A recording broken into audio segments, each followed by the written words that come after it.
Good morning, my dear children. This is the continuation of the Unit 2 SQL. So far we discussed about DDL commands only.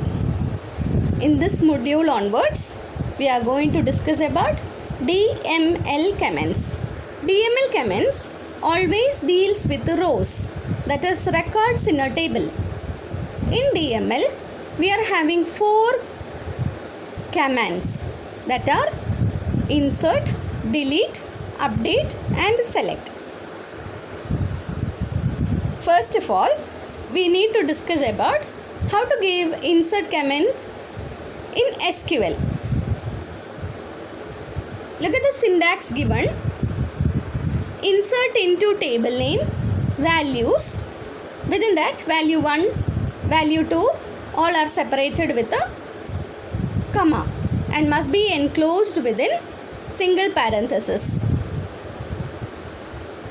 While we are inserting any record, there are 3 important points must be in our minds. The first one, if you want to insert character type or varchar or date type values, it must be enclosed within single quotes.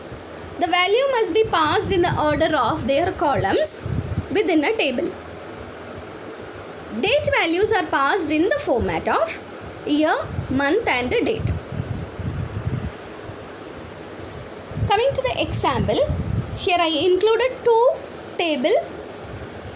The first one is employee.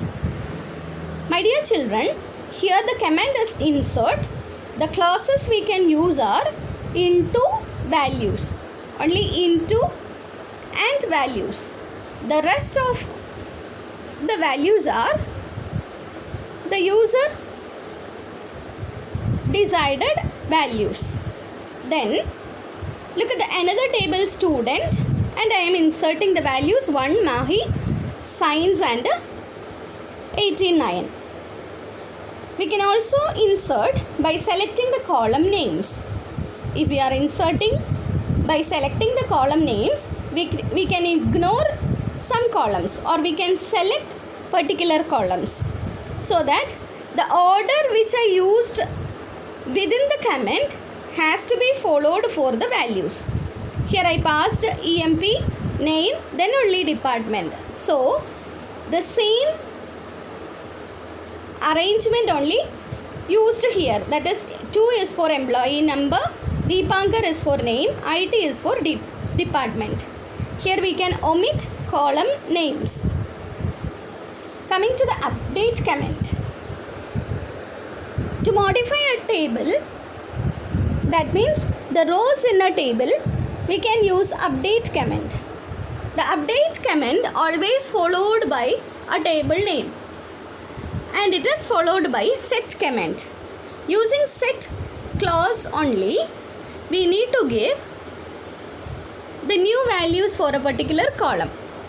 We can give more than 1 values in more than 1 columns.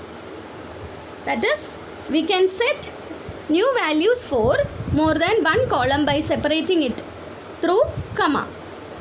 Where condition, which is mainly used for identifying the records which has to be updated.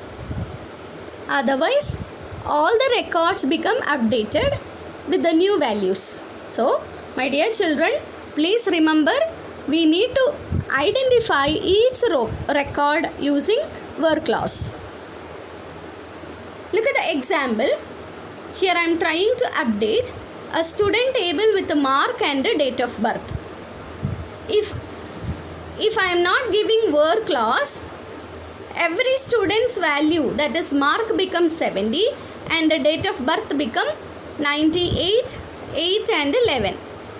If I am giving the where clause with a name equal to Payal, then the record updation only happens for the student whose name is Payal. Coming to the next one, updating to null values. We can also give null values for a particular cell by using a null clause.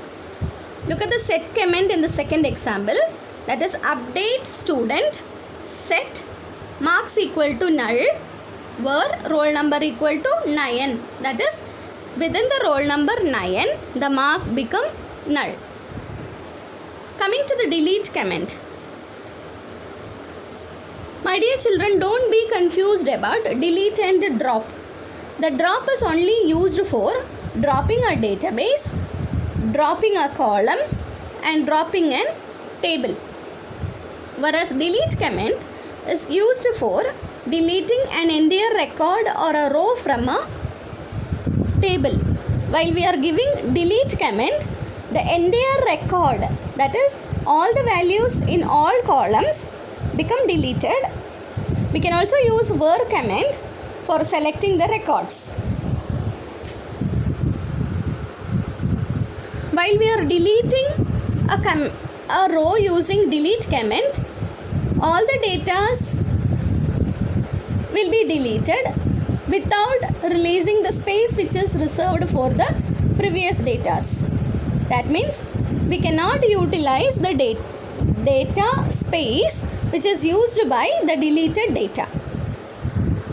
So MySQL and SQL having one another command that is called a truncate. Within that we can release the data space which is used by the data which is deleted. What is the difference between delete and truncate? The delete statement deletes only the rows from the table based on the condition given in the where clause, but it does not free the space containing the table. Truncate statement is used to delete all the rows from the table and free up or release the space containing the table. That is, within the truncate we cannot give where clause, but in the delete we can give where clause. My dear students, I think you are all clear about how to insert a new value or a new record into a table, how to update one column or one or more column values using where clause, and how to delete the records in a table. We can also have a truncate command, but it is not in your syllabus. For your awareness only, I had included the truncate command in the module. Thank you.